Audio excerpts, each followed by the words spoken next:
So first of all, I have a statement. CSS is easy. Do anyone in here agree?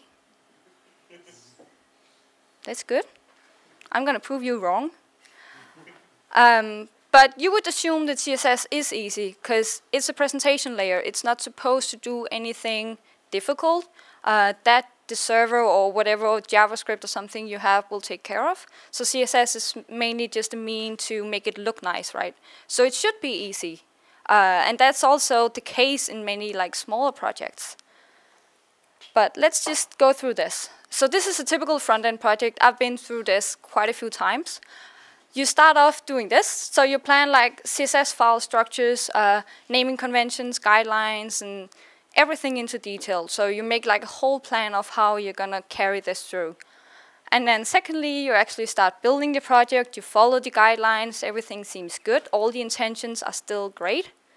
A year after, you realize that everything is just one big mess. Nobody can be bothered code reviewing anymore. Nobody can find anything, and the code is just repeating itself over and over again. Well, that happens sometimes. So what you do is that you decide that something needs to change. So you repeat one more time. I've been through this 2 times with the same big project. I've been working for a company called Betting Expert, which you may have heard of. So it's this like big sports betting community that provide tools for allowing like sports betting tipsters to write fake tips and then participate in competitions. And the whole setup was actually just a big, heavy backend application with PHP, MySQL, all that kind of stuff. And then, simple front end enhancing the experience with JavaScript and HTML and CSS.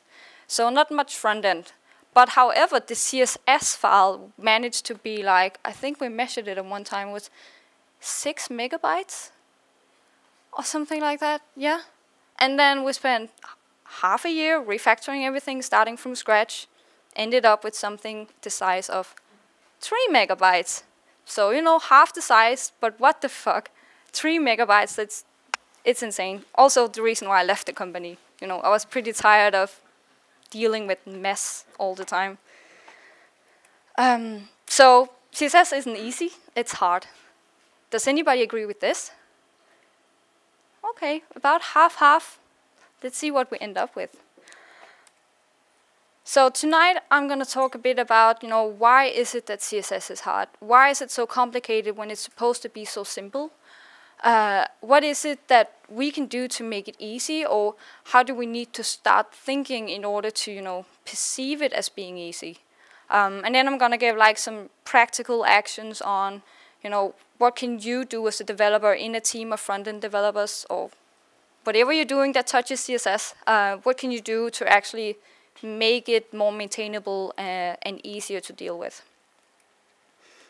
So I'm going to cover these 3 phases of a product, which is like pretty common. So the planning phase, of course, where you start out with all the good intentions and things seem to be great and, it's all exciting.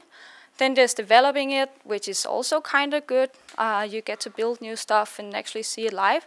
And then finally, shipping the product, maybe even iterating, again, developing, shipping, if you're working in an agile team. So let's look at how we can make it easy. So there are some things that you can do during the planning. First of all, you can agree on a set of conventions and guidelines to follow. Obviously, we know that in a lot of other situations, not just related to CSS. But settling on like stuff like CSS architecture, file structure, how should you name things, maybe even comments and documentation. But in Citrix, we kind of believe that you don't need comments and documentation because the way you write the code should be sufficient for others to understand it. And if that's not the case, you should do it differently. Comments and documentation is boring to write and maintain, and nobody does it after the first time, honestly. So those things we're going to cover.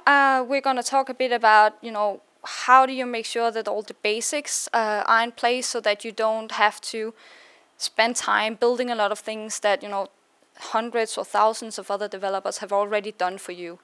there are so many similar frameworks and tools and basic setups out there that you may just take advantage of instead of trying to reinvent the wheel here. Yeah, and then we're going to talk a bit about the development phase. So, you know, what kind of component architecture is it that you want to use? How do you actually name things, like come up with the names that make sense within your team? How you should like think ahead and remember that nothing is unique. If you need a new component on a certain page, you're most likely gonna, you know, reuse that somewhere else. And then also a bit about utility classes, how you make sure that you don't repeat code over and over again, but actually group them in chunks that you can reuse in your markup whenever you need it. And then finally also a bit on code reviews, and that you should be really strict on doing those. That's like the key here, be strict. So shipping, we have some tooling we're gonna cover, so how to make sure that the code complies with guidelines, for example using linters. We're gonna look at how you can analyze the output to spot potential problems, so that you will actually know early on whether something is gonna cause you problems later on. We're also going to look at how you can minify and compress the code.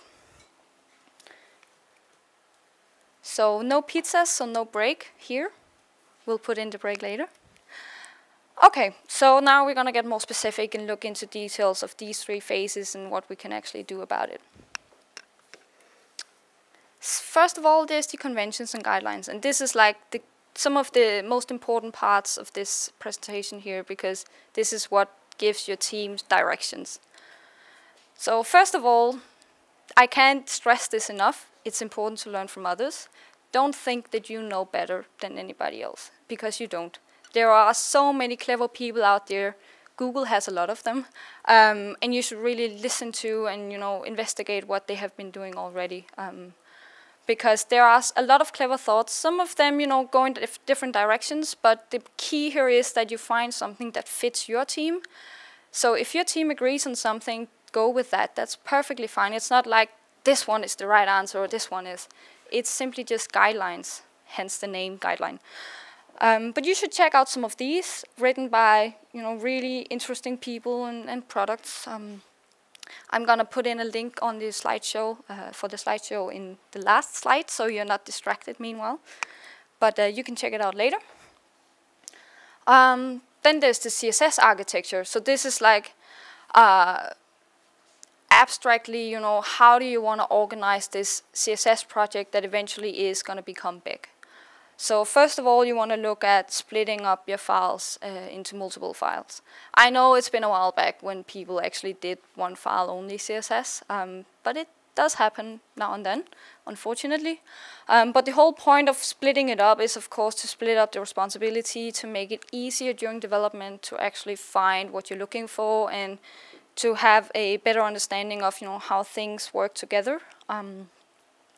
Then I have something here where I like file name suffixes. So this is like a personal way of thinking or personal recommendation. But I really like, you know, having a clear distinction between different types of CSS.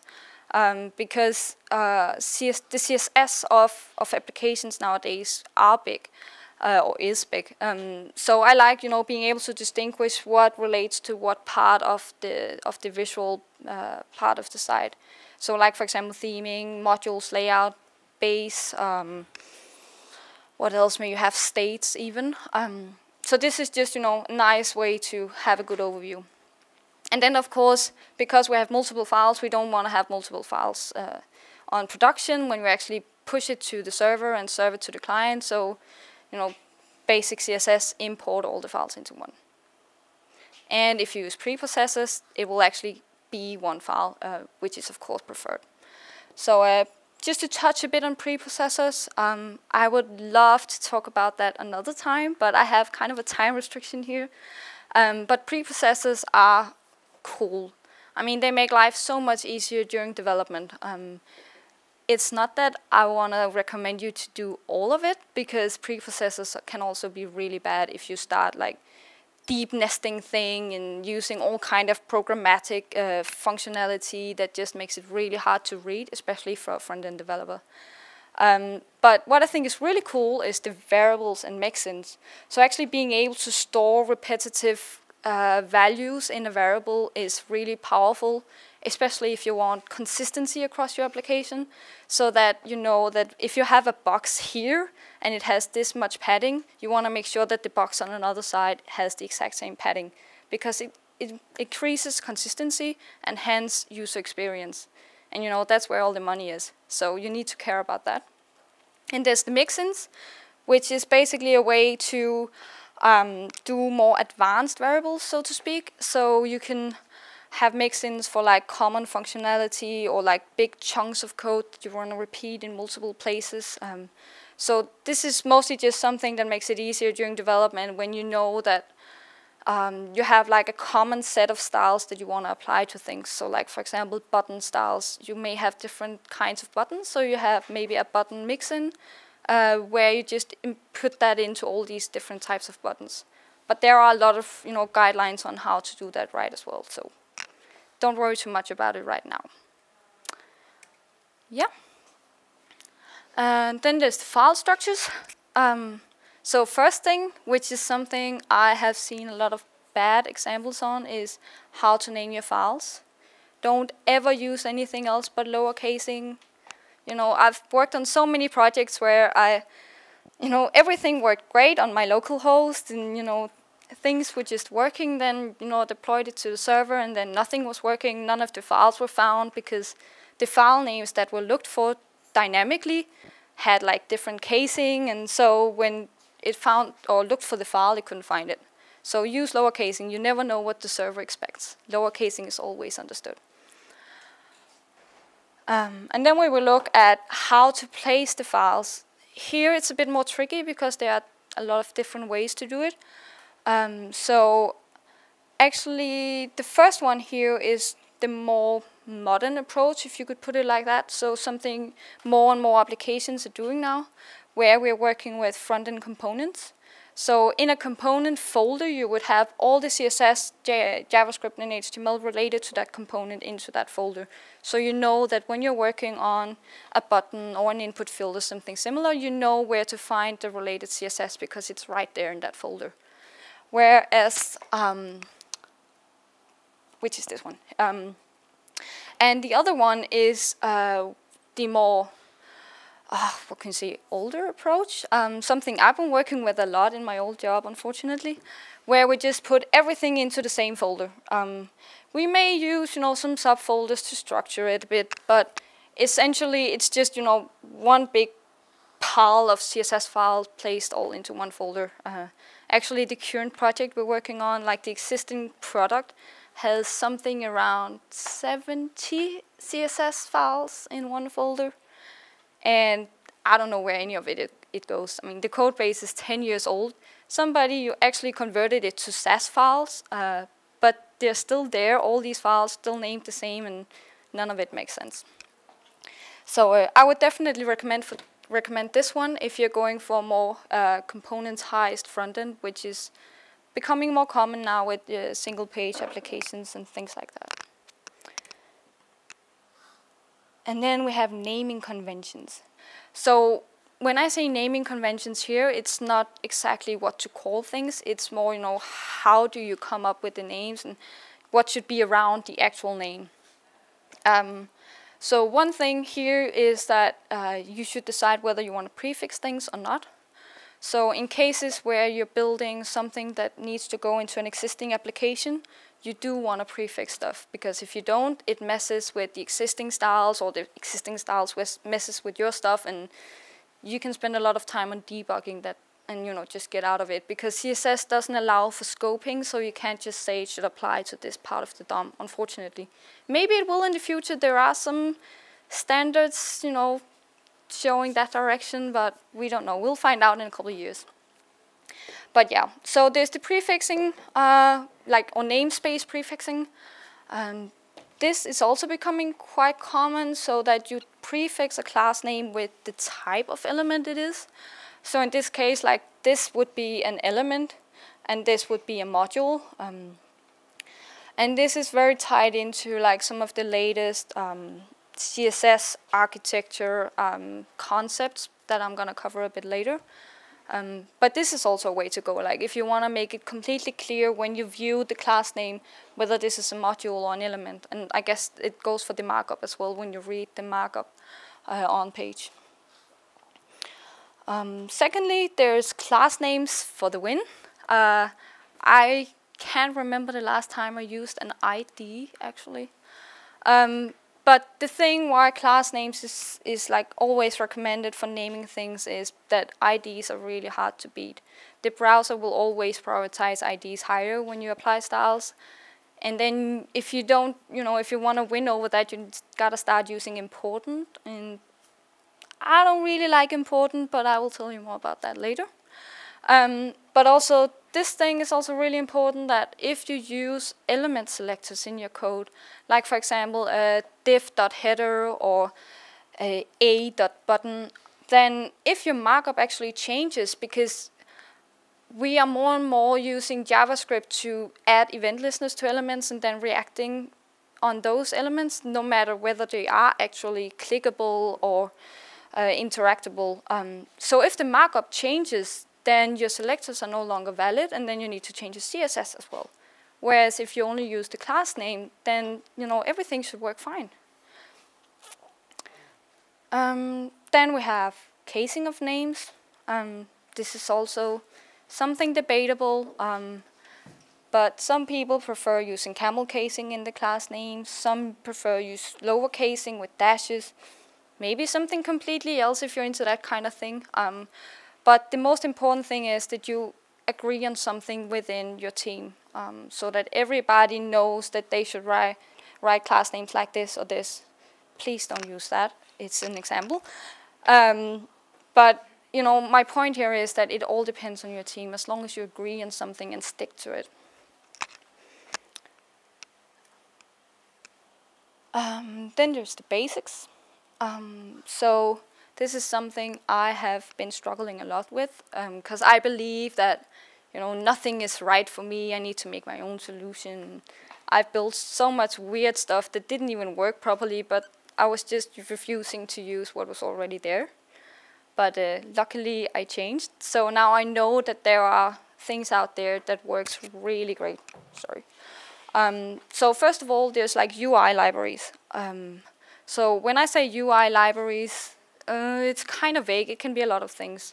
So some of them are just a set of CSS components maybe. Some of them are CSS components with responsive behavior. Some of it is actually JavaScript as well, so they have JavaScript components. But anyways, these are like the 3 that I would recommend to check out if you're building like a whole new application. Then base it on some of this, because you can actually configure which part of it you want, so you don't need to get like the whole library down and compile it into your CSS. And then secondly, all of them you can actually skin. So all you get is this set of components and flexibility and reusability that you can use, but make it look exactly like you want. You don't have to go for like a bootstrap look just because you take the bootstrap library. Then there's these things, which is consistency across browsers. So I remember when I started developing, I used normalized CSS a lot.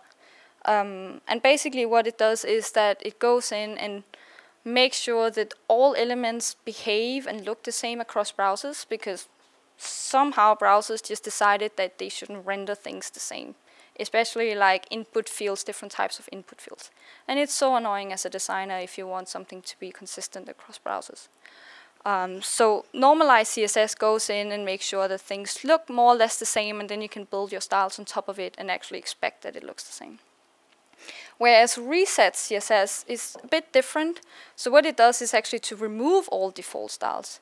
So kind of the same. I'm not really sure if it also makes sure that browsers treat default styles the same. But if you're into not having any default browser styling, go for that. Then we have some preprocessor libraries.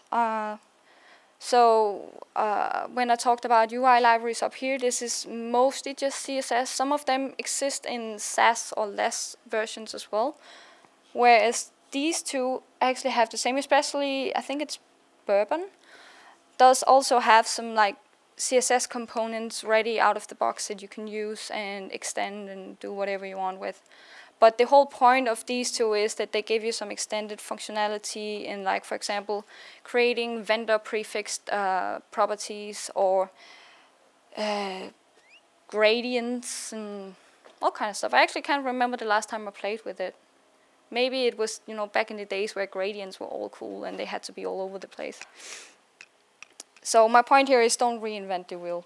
Use what's already there. Explore more if you feel like it.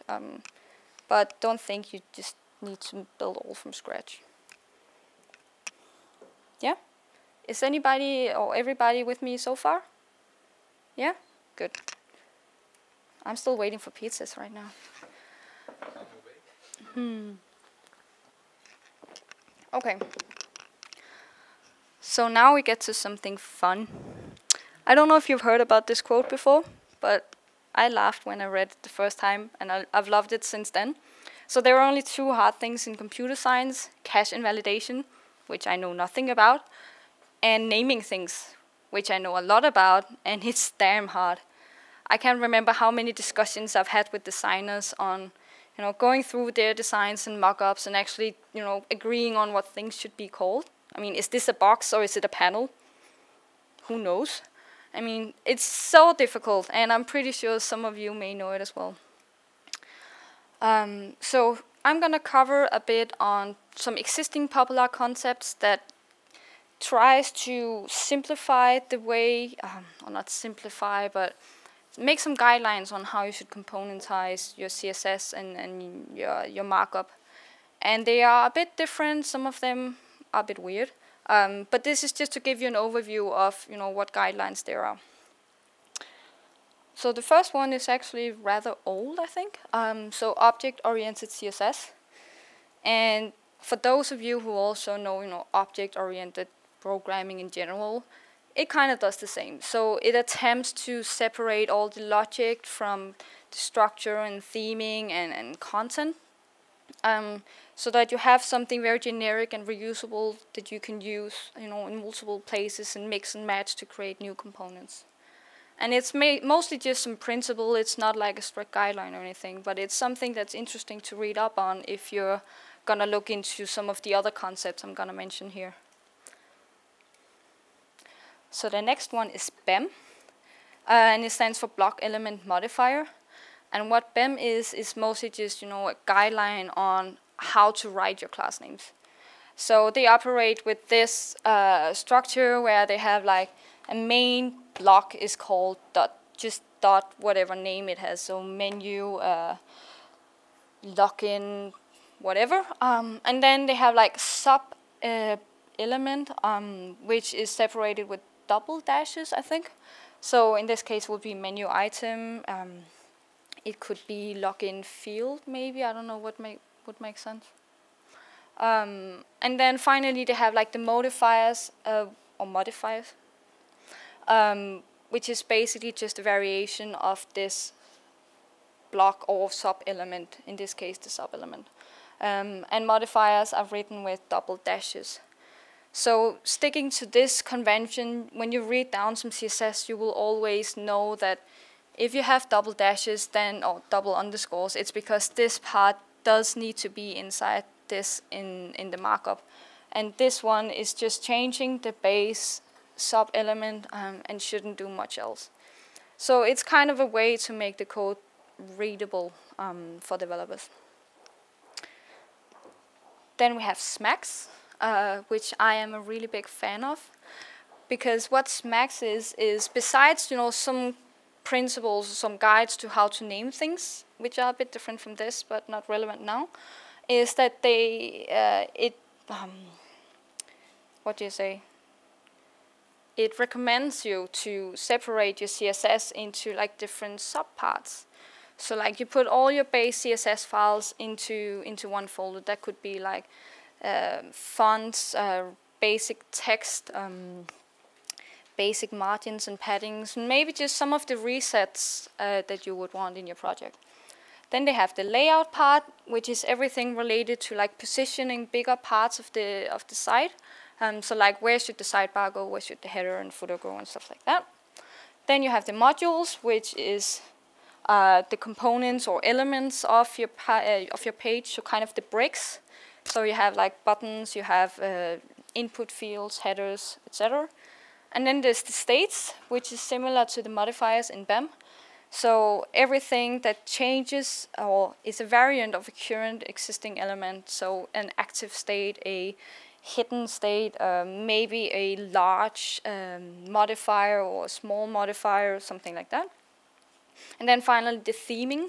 And the point here is that you should be able to change or switch your theme easily without ruining your whole CSS.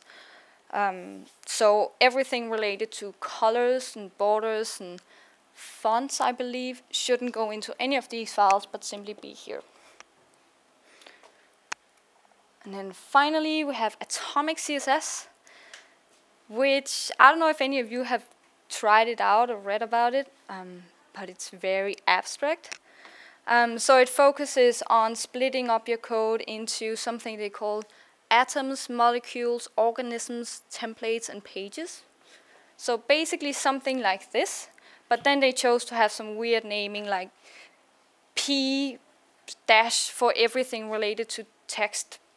I guess H dash for everything related to titles. So it's really short, and some people might argue that it gives you a smaller output, which is good.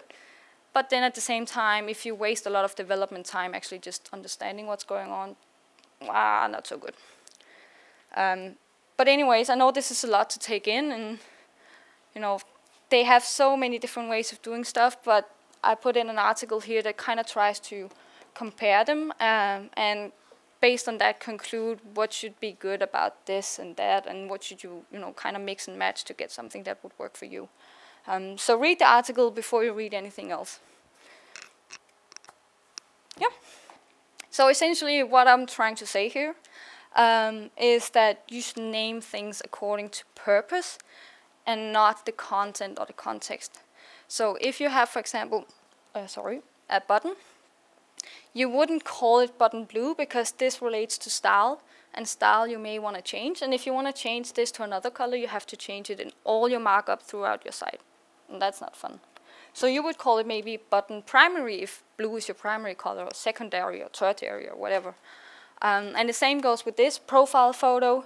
This is very context specific, but if you want consistency in your design, you want it to maybe look like this when you show pictures, other places on your site.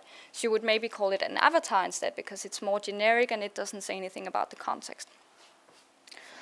And then secondly, you want to group similar styles in utility classes.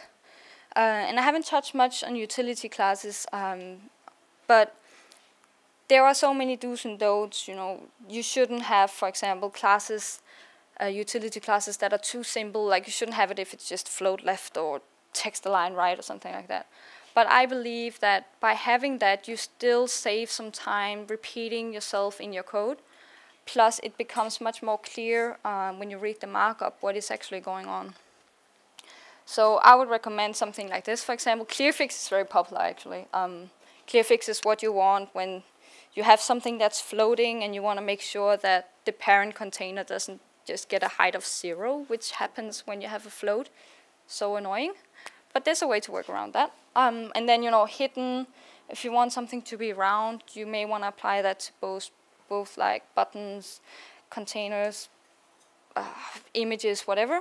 And then some different text utility classes.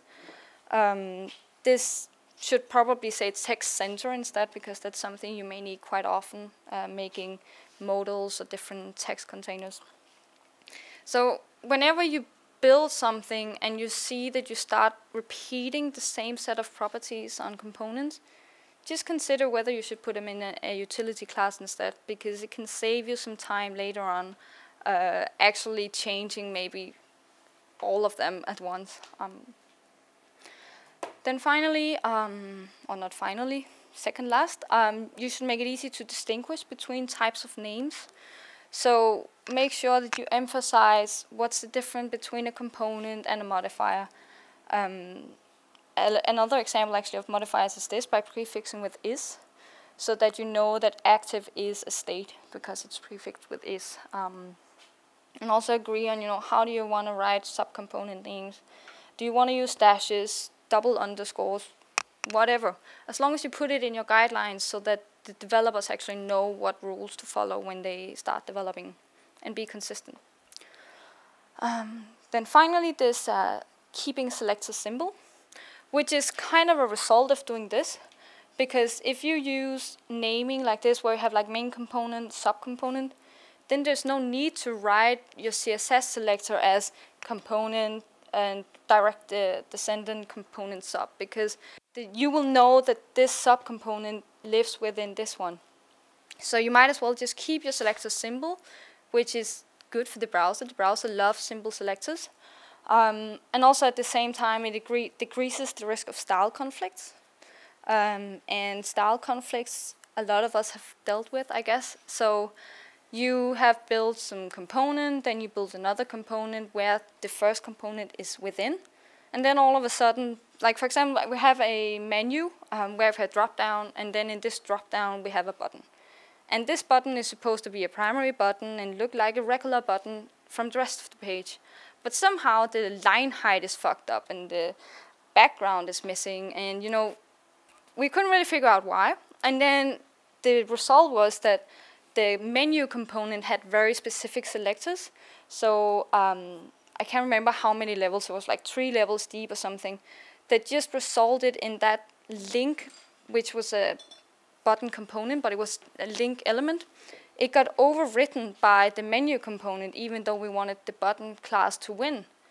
And a normal, way to fix this would probably be to add important to all of it, but that's not really the way to go. So making sure you have simple selectors also ensures that like your style looks like you want it to, so the right component win, especially when you start nesting things. Yeah. Then we are at the code reviewing. So this first one is actually really important. The CSS should look like it was written by the same person. And this goes for, no matter how large of a team you have. If you're one developer, yeah, that's gonna work. But if you're more, you should make sure that all the code that you develop actually looks the same. It's not like you have to, write the properties in the same order or something like that. As long as you make sure that you stick to the same spacing, line breaking, naming conventions, everything, so that if a new developer comes in, or if I'm supposed to work on something that another developer made, then it's easier for me to actually figure out what's going on and continue working on it.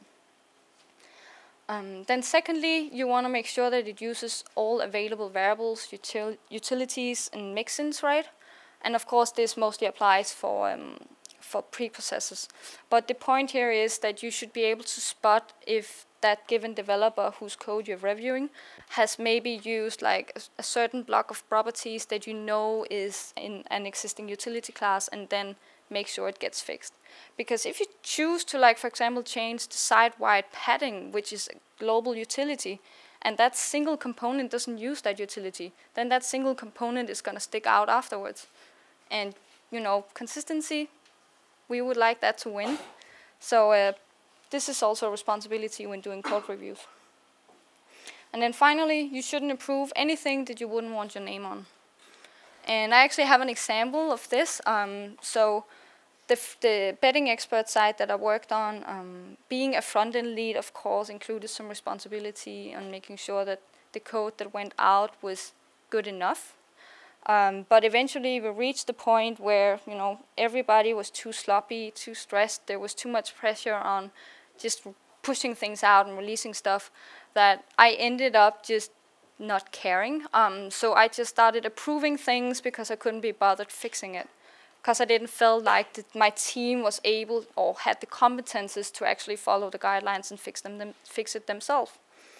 And I guess essentially this is what it comes down to when you get like this big, huge CSS mess. That's when people stop caring about the quality of the CSS.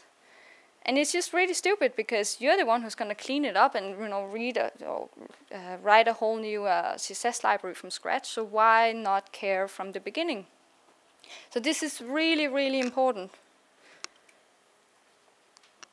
So yeah, don't be afraid of being strict. I have learned that. So now I guess I'm not exactly called Nazi yet. But sometimes I do get comments on my strictness, so I write like silly comments on the on GitHub when I review a commit, like this is not indented right, it's only 2 spaces, not 4 spaces, or why do you write it this way and overwriting this tons of values, and just like minimal things. But if you're strict, you're also helping other people starting to be strict, and that's when you get like a nice and clean code base that isn't gonna be a big mess. So be strict. Yeah. Then we reach the shipping of the project. So here are some different tools you can use. The first one is a tool for checking for unused CSS. This is a grunt plugin, I think. And what it basically does is you give it like the compiled CSS file, and then you tell it where all the views, the HTML views are. And then it will match those and check if there are any class names in the CSS not represented in the markup, and then tell you that you should probably get rid of the CSS.